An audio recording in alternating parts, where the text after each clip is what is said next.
take these two over to the garage, will you? I want them cleaned up for dinner. But I was going to go to Tashi Station to pick up some power converters.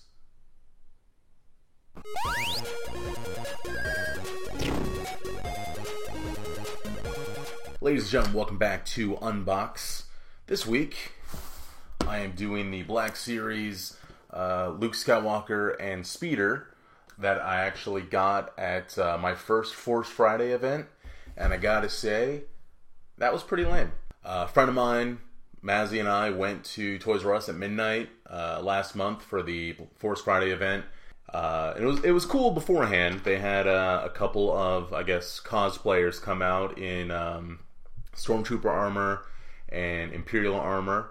And I even got a picture with one, so that was kind of fun.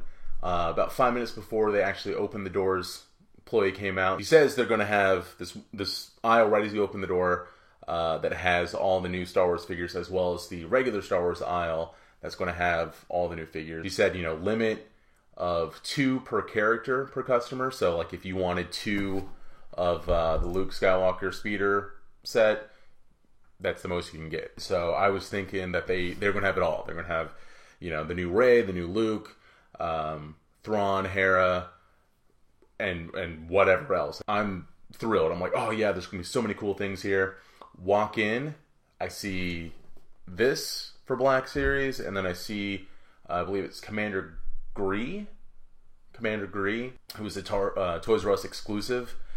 And that was it. Me and probably 90% of the people there was maybe about 20 or so people there. So about 15 of us, that would actually be 75%, that we were annoyed that these were the only Black Series figures. So pretty disappointed. I didn't even realize that this one was coming out.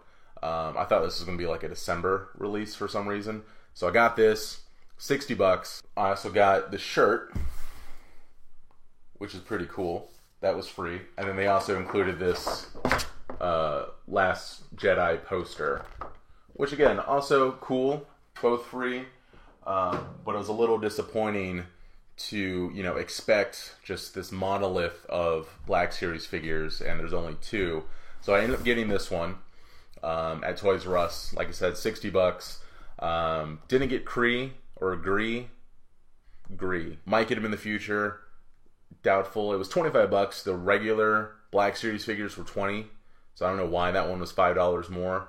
Needless to say, disappointed in not Black Friday. Disappointed in Force Friday.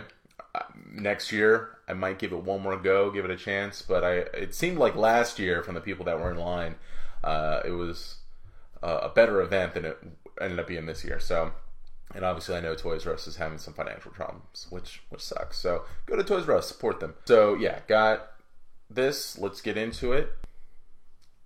Alright, so for some of you who might be like avid collectors of the Black Series figures, you might be aware that there was a Comic-Con version of pretty much the same thing. I've seen from the Toy Arc that there were differences between the two, namely, I guess the paint apps. They're a little bit better on the Comic-Con version, but you're getting all the same accessories. From my understanding, that's all the same, just the figure's going to look a little bit different. I believe he's got a little bit of a thicker tunic, I guess if you want to call it.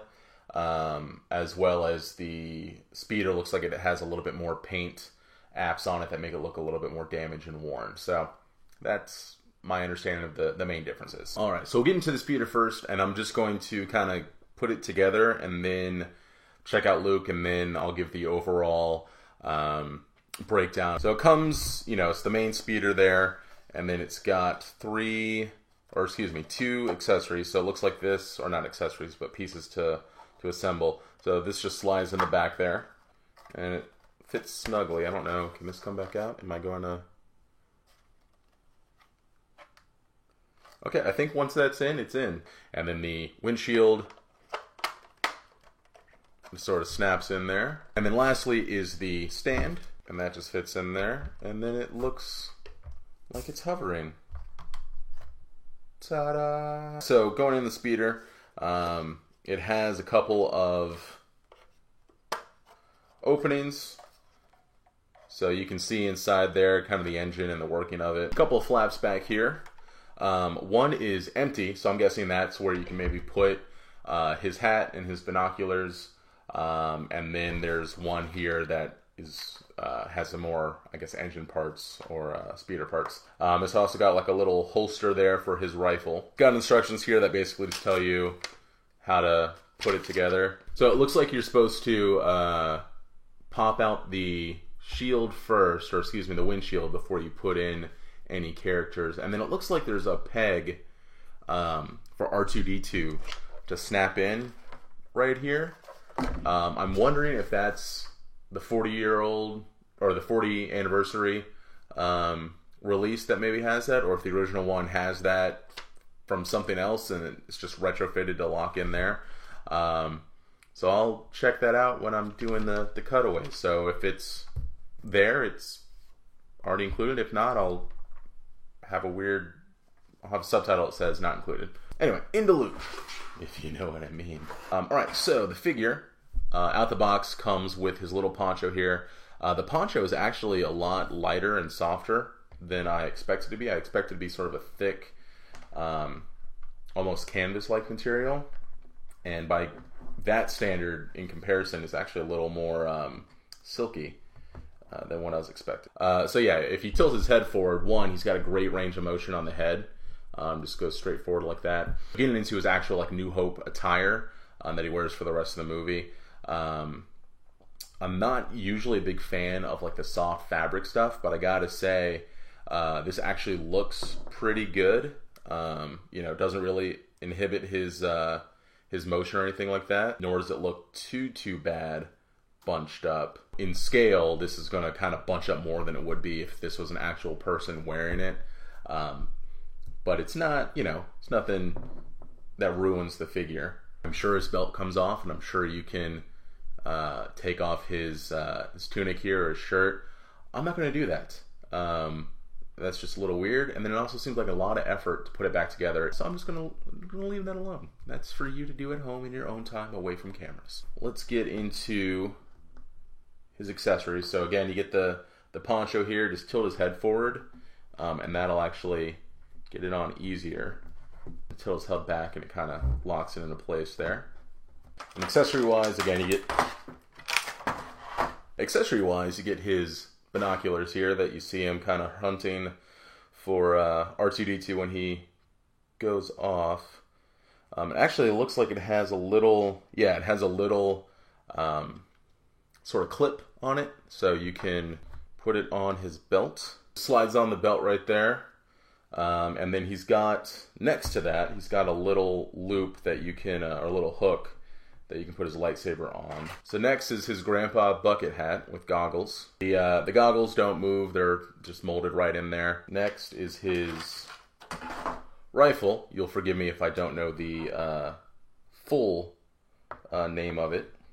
And then lastly, his lightsaber.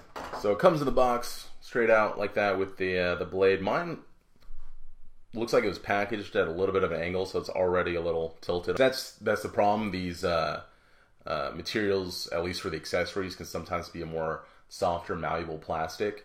So like when I moved, a lot of these guys were just in a storage bin. Try to wrap them up with bubble wrap and keep them separated, but still the weight pushing down on some of the accessories bent them out a little bit. So like Darth Maul's double-bladed lightsaber is now, instead of a flat horizontal, it's little wonky to one side. Out the box, they kind of have this. The blade just pops out. It gave me a little bit more resistance than I was expecting, so I was afraid I was going to break it or something. But there was no other hilt, and all the other lightsabers, the blade pops out. But let's see if we can get him in. So yeah, that just kind of pops out. There's no nothing you need to click on or anything like that. I'm going to take his lightsaber off and take his binoculars off. Alright, so he's in. Getting him in there is a little snug. He looks like he's kind of already like pressed against himself, like, oh great, I have to keep the seat open because Obi-Wan's fat ass is going to get in. Let's go to the breakdown. So first things is going to be likeness. Since I have two things here, I'm going to kind of do them as a group instead of doing likeness for the vehicle and likeness for Luke. So one might bring the other down, one might bring the other up. We'll see. But going into the likeness for Luke, Mark Hamill's definitely got a unique face in a good way. No hating on Mark. This is probably close to the 10th Luke Skywalker figure that they've made, and this one is probably as close as the rest have gotten. Some have been hit or miss. Like, I'm not a big fan of the Return of Jedi Luke. My favorite has got to be the Bespin Luke, but even that seems a little off. This one actually seems pretty good. So I have to say, between the two, probably a good, let's say 8. That's probably my go-to for a lot of these. I would say for the most part, obviously, you're going to look at it. I think if you just took the head off, you could go, oh, that's Mark Hamill. Or you can go, that's Luke Skywalker. Accessories, I'm going to give it a 9. Technically speaking, you could count the speeder as an accessory. I know with the New Hope figure of just Luke, I believe it was just his lightsaber. So to get the lightsaber, rifle, binoculars, hat, and poncho here, that's a lot, especially for a Black Series, just over the counter. What is this, prescription? Retail figure, I should say. So a 9 on that. Very, very pleased. You can get a lot out of the figure if you're one of those people who like to take pictures and pose it and all that stuff. Durability, pretty solid figures. Other than, I will say, what brings it down are the accessory durabilities. Like I said, those are usually made out of a little bit more of a cheaper, malleable plastic that if set in the wrong angle, they'll bend, and then it's really tough to get them back into the right orientation. Like the blaster rifle will probably just stay on his speeder, unless I'm taking like a quick picture or footage for the show, to avoid it getting bent out of shape. So I got to say, for durability, that's going to bring it down. I'm going to say it's a 7. Figures all seem pretty good. There sometimes is a little bit from the posing getting misshapen, but that's for other figures. For this one, the figure itself is pretty strong. It's the accessories that's going to break it down. Articulation, like I said before, the cloth doesn't really inhibit it all that much. It's got little swivels on the hips there, or mid-thigh. It's got the double knee joint, pivot ankles. Very, very good. He probably has the most head range that I've ever seen on a Black Series figure. Like, he can look pretty much all the way down like he was, at the urinal taking a piss. So articulation, 9. Price, $60 for all this. Seems fair for a vehicle and a figure and these accessories. I say that's pretty good, especially if you're not willing to shell out, at least I'm sure it's $120 now for the Comic Con version. So $60, you're getting more or less the same thing than the Comic Con version, so worth every penny. So I would say a 9 on that. All right, so likeness got an 8. Accessories got a 9. Durability got a 7. Articulation got a 9. And price got a 9. So that gives us an average score of 8.4. Looking to get a Luke Skywalker figure, or if you've been looking to get a New Hope figure, I would definitely recommend this one over the regular Black Series Luke figure, or a New Hope figure, I should say. If that is your Luke. If you think of Luke Skywalker and you think of him on Tatooine and he's in the tunic and he's got, he's pointing the lightsaber at his face like an idiot, then that's the one you should go with. So highly recommend this figure. The speeder's great. You can reenact your scenes of them driving around on the deserts of Tatooine, getting attacked by Tusken Raiders, whatever your fancy. But thank you for tuning in to another glorious episode of Unboxed, if I say so myself. Please make sure to like, comment, subscribe, share with all your nerdy friends. But let me know what figures you're unboxing, what's your favorite, what you're looking forward to, and you will stay swanky. Obi-Wan from the movie. You've seen it.